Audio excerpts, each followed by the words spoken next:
Good evening and salutations, my Days of Lost fans. I'm gonna be completely honest. There was just parts in this episode. There was a lot of parts in this episode that just did not work for me. That just really irritated me. Now, if you liked it, that was great. Not knocking anyone for enjoying this episode, but for me personally, there was just a lot of things that just irked me. And we're gonna start off with the wedding. Okay, we're gonna start off with the wedding because this was probably the best part, but also just like after she confesses,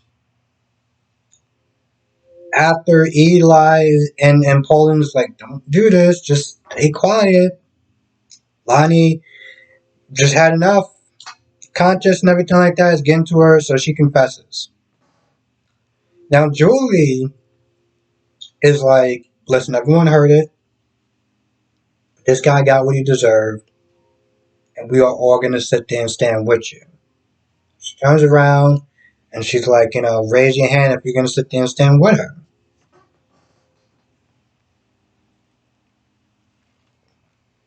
Now, this was probably the best part. Okay, this was the best part.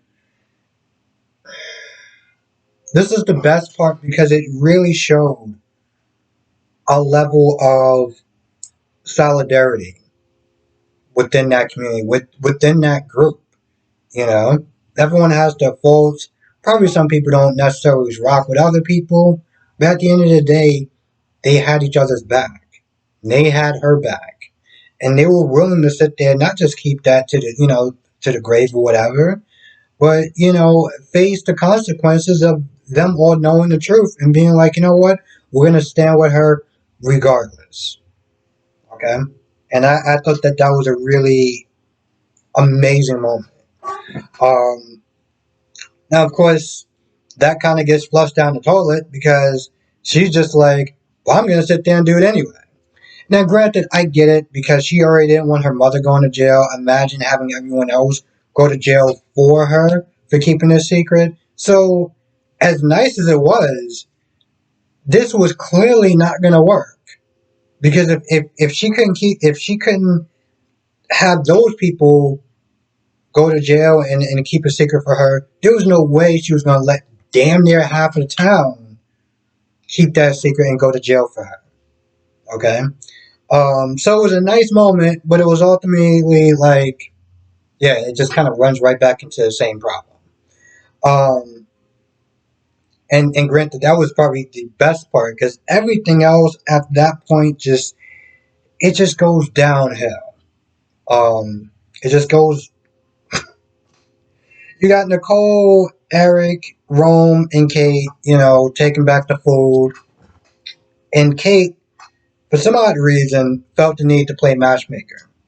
Despite Roman being like, yo, listen, this is not the time. You need to sit there and stay quiet and just let those two work this out. No, I'm not going to do that. I'm going to sit there and do what I want. Da da da da da da da. I'm like, bro, this isn't your place. You know?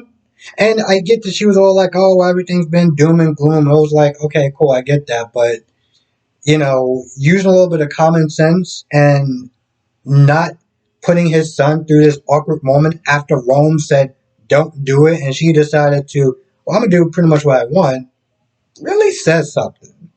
Um, and this was pretty much about Nicole, delaying the wedding because, Rafe is, heading the investigation and everything like that. And of course, Kate's like, oh, well, it's a sign, and you're only delaying the wedding because you really want to be with him, and he wants to be with you, and he just didn't say it, and then awkwardly puts him on the spot, and I'm just like,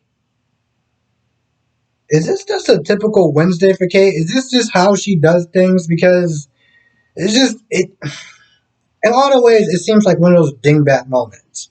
Okay, don't get me wrong, I'm not saying that she's not wrong, but there's a time and a place to do that. That really was not the time and place. Um, Afterwards, it's just hella awkward for those two.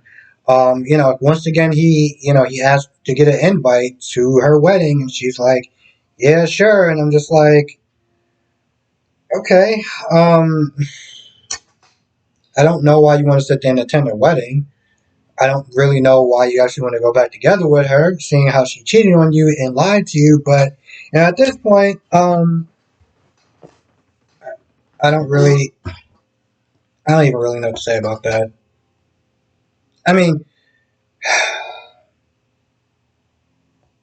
it's just stupid. It's just stupid. It's just really, really, really stupid. And I get that the fans are like, no, I want Eric and Nicole together, and it doesn't really matter what she did, and they belong together. And it's like, you know, it's just basically Smith is saying, let's just ignore every single problem and every single red flag because you just want them together, and it clearly does not have to make sense. I mean, I believe that's called fan fiction. That's fine. But when we're watching the show, when she literally cheated on this man and was just going to continue to lie about it, and then instead of really owning up to it, she wants to blame Sammy for exposing her for the lying POS that she is. And then the fans are just like, we want them back together. It's very hard for me to sit there and be like whenever I'm watching an episode on YouTube, and I gotta sit there and see some of the comments, it's just like, see, this is the reason why I don't bother to read the comment section on some of these videos. Not my videos, but some of these other videos, because I just know I'm just gonna get annoyed, you know? Um,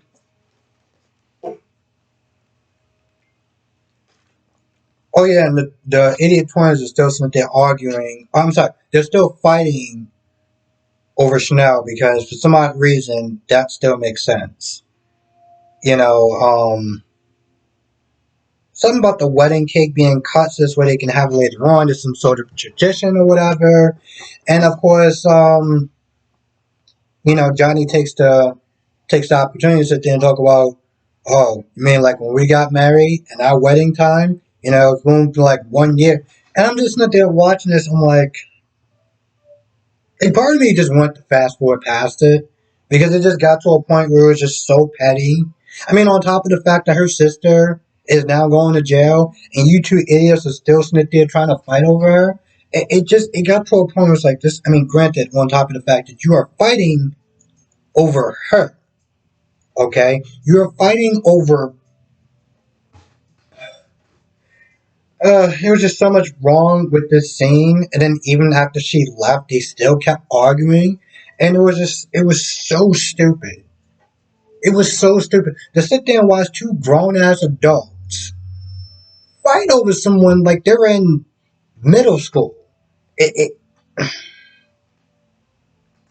But for some odd reason, this is what they chose. This is the direction that they chose, and we all gotta just sit through this because I guess we still love the show and we're fans of the show. I'm just not really a fan of some of the stupidity that goes on in the show, like that. Um, Eli Smith did telling Lonnie about the dangers and how bad it's gonna be for her to be a cop in jail, and I'm like, bro, she already she already confessed. She already confessed. She already decided. She already confessed. You act like you're just gonna magically change her mind, and she's just gonna be like, "Oh, I don't know what I was saying." Now, like they're just gonna sit there and try to spin their way out of this. And I'm like, "No, you're already at the precinct." And this man is sitting there saying, "What about Jules? What about Carver? You're not gonna sit there and get out until they're teenagers and they're adults." And I'm just like, "Bro, are you trying to make her feel bad because she already feels like crap?" And she's already here. So, one, it's already a done deal. Okay? Everything that you're saying at this point means nothing. It means nothing. Half of this damn scene means nothing, but it means nothing. Okay? And she already made up her mind. She already decided that half of the town is not going to sit there and stand up for her and keep this secret. So why the hell do you feel the need to sit there and talk for another 5 to 7 minutes about, the decision that she's making and the fact that you don't like it? It's just an entirely pointless scene. And you can see that he's angry, he's upset, and to some extent, I'm not going to knock him for that because she decided to make this choice of confessing and leaving him with the twins.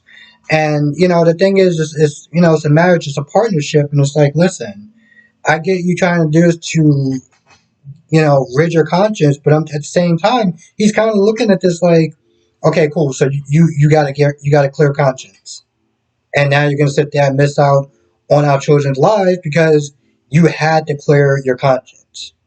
As a parent, you have to make a lot of sacrifices. Okay, you have to make a lot of sacrifices. You have to put their needs in front of your own needs. Okay, so he's looking at this, and I understand where he's coming from. He's looking at this like, so you need to clear your conscience so our children could just be raised by one parent because you had to clear your conscience. And the hell with everything else, including the three of us. So I get why he's angry. I completely understand why he's angry. Um, I think the only way that she may not serve jail time if somehow he came back from the dead, or you know they kind of wrote it where it's like, oh, he wasn't really dead, he just had a really slow heartbeat, you know like the death of Superman. If you read the comics, you know what I'm talking about. But that's the only way I see her actually getting out of jail, unless this is just another actress that just wants to leave. um Sometimes it's kind of alarming when you have so many people that just leave at once. Oh, by the way, I heard that they actually have an actor that's going to be playing JJ. Um, from what I saw on Instagram, anyway. But it's just kind of alarming when you have so many actors and actors and an actress, a bunch of them just leaving. It's very alarming. I mean, so far you had Trip that left, you had Abigail that left, the actress that played Abigail. And if Lonnie goes to jail, I don't really see how she's going to be relevant to like them seeing her often. So is she going to be the next person who's going to leave? I don't know. Whenever I think about that, it makes me think of this show called Legacies. We had so many people that were leaving, and it should just been a red flag to the fact that the show was getting canceled. Um, because when you really think about it, there was so many people that left. Let me see, who else did I not talk about? I feel like that's pretty much about it. I mean, towards the end, Lonnie saw everyone before she went to jail. She saw Olivia, Paulina, Abe, Chanel. They were all like, "Oh, we're with you. We're gonna stand with you." Yada yada yada. And, I think that was pretty much about it. Like I said, this episode just really didn't work for me, like at all. But if it worked for everyone else, more power to you. I don't know. Like for me, I don't have patience when it comes to certain things, and when I perceive them to be either really stupid, a waste of time, or both, it just annoys the hell out of me. Don't get me wrong, I still love this show, but some of the choices that they make within these shows just irks the living life out of me. It literally does. And it's not like one of those things where it's like you're watching something, you're just like, this isn't working for me. Mm. Like for me, it's like a slow torture, and I'm constantly looking at my watch, and I'm looking at the time it takes before it to be over, and just like, this needs to be over like 10 minutes ago. 10 minutes ago, no one had to sit through and suffer through whatever the hell that they thought was going to be working for people. And it probably worked for most people. Just I wasn't one of them. Anyway, I feel like that's pretty much about it. I don't think I really missed too much. Yeah. So thank you for watching. Be safe, and I'll see you in the next video.